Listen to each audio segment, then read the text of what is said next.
the night of May 28, 1453, Emperor Constantine XI Palaiologos walked into the Hagia Sophia Cathedral for the last time. The great church was packed with people. Soldiers who had been fighting on the walls for 53 days, women clutching their children, priests chanting prayers in the candlelight, citizens of Constantinople who had lived their entire lives inside these walls and who understood, tonight, that tomorrow, those walls would fall. Constantine knelt and prayed. Then he stood, walked to every person in that cathedral, and asked their forgiveness for any wrong he had ever done them. Then he walked out into the dark streets of his city, mounted his horse, and rode to the walls. He would not see morning. To understand what was about to end, you have to understand what Constantinople was. It was not just a city. It was the living continuation of the Roman Empire, the eastern half that had survived, while Rome itself fell to the barbarians in 476 AD. For nearly 11 centuries, Constantinople had been the most important city in the Christian world. Its walls, the Theodosian walls, built in 413 AD, had never been breached by an external enemy. Attila the Hun looked at them and turned away. The Arab armies of the Umayyad Caliphate besieged the city twice and failed both times. The Bulgars, the Rus, the Avars, all of them had come and all of them had left without breaking through. For over 1,000 years, those walls had been the reason Constantinople still existed. But in April 1453, something arrived outside those walls that the walls had never faced before. His name was Mehmed II. He was 21 years old. He was the Sultan of the Ottoman Empire. And he had brought with him an army of between 80,000 and 100,000 men against Constantine's defending force of approximately 7,000. But the numbers were not the most terrifying thing Mehmed had brought. He had brought the guns. Specifically, he had commissioned a Hungarian engineer named Orban to build him the largest cannons the world had ever seen. The largest of these, called the Great Bombard, was over 8 meters long. It fired stone cannonballs weighing over 500 kilograms. It took 60 oxen and 400 men to move it into position. And when it fired, it could be heard from 40 miles away. The Theodosian walls, which had defeated every army for 1,000 years, had been designed to withstand battering rams, siege towers, and scaling ladders. They had not been designed for this. The siege began on April 6, 1453. Day after day, Mehmed's cannons fired at the walls. The Great Bombard could only fire 7 times per day. It took hours to cool and reload between shots. But every shot that hit the Theodosian walls left them a little more broken.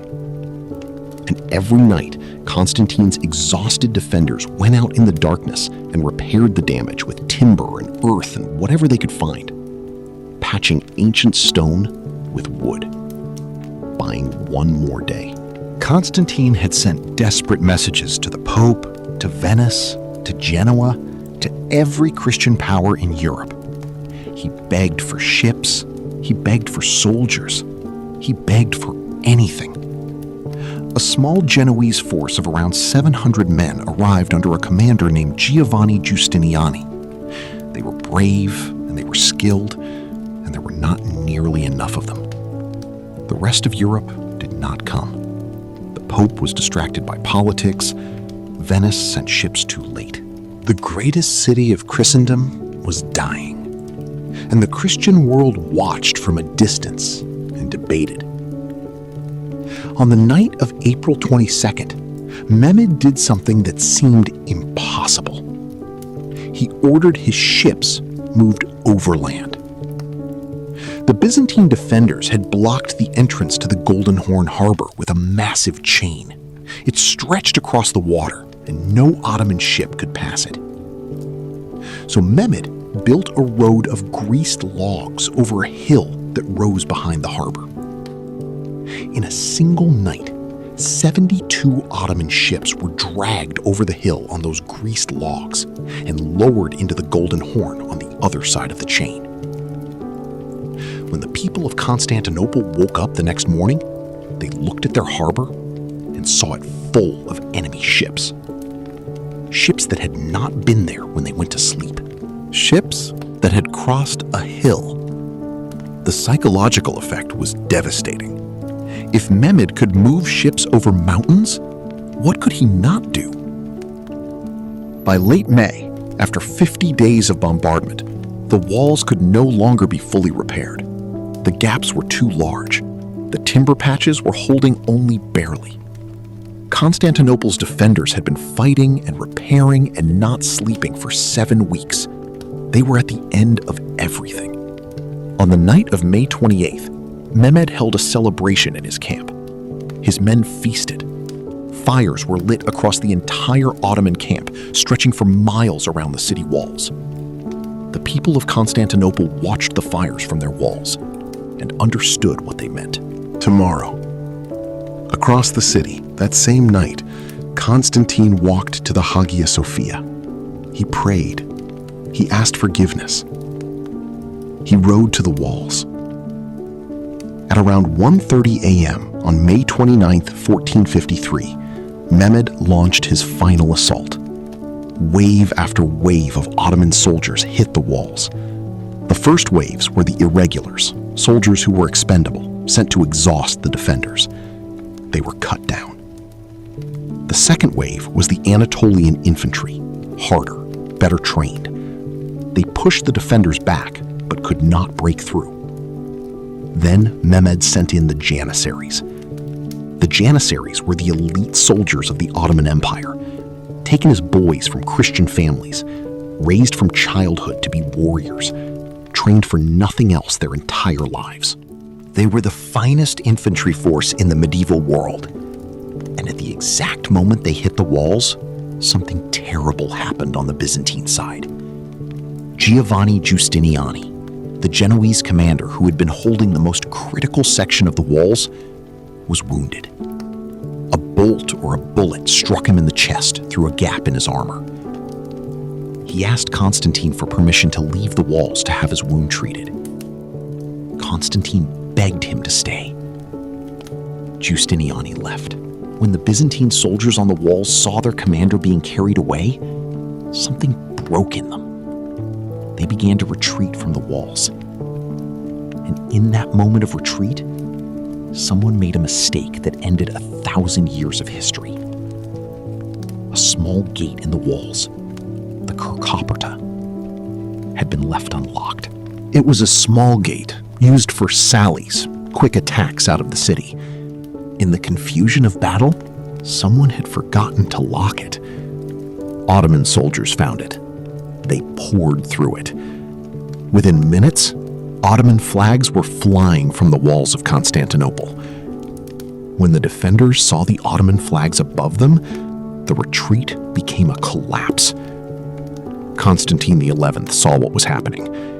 He is reported to have cried out, "The city is fallen, and I am still alive."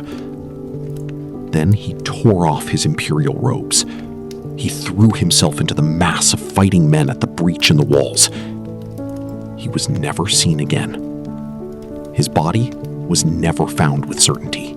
A body was later identified by the purple boots, the boots only an emperor could wear, but it could never be definitively confirmed. The last emperor of Rome died somewhere in the chaos of those final minutes, anonymous, in a soldier's clothes, fighting for a city that was already lost. By mid-morning on May 29, 1453, it was over. Mehmed II rode into Constantinople on a white horse.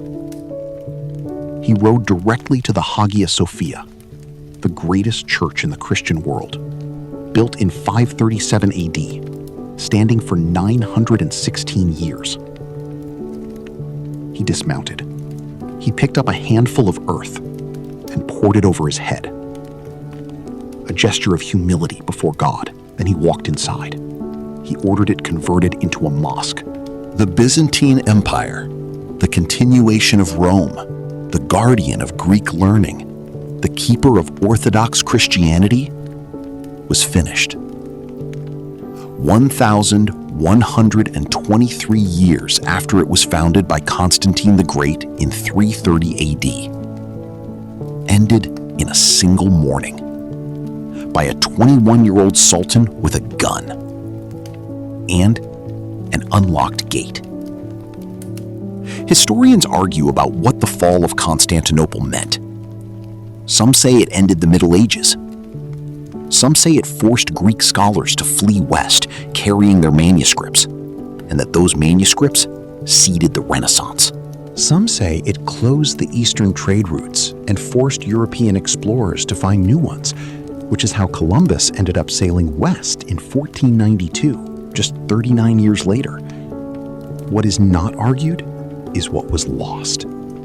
A city that had stood at the center of the world for 11 centuries, walls that had protected it for 1,000 years, and an emperor who, on the last night of his empire, walked into a cathedral, asked forgiveness of every person he had ever wronged, and then went to die with his soldiers. Not because he thought he could win, because he was the emperor, and emperors do not run.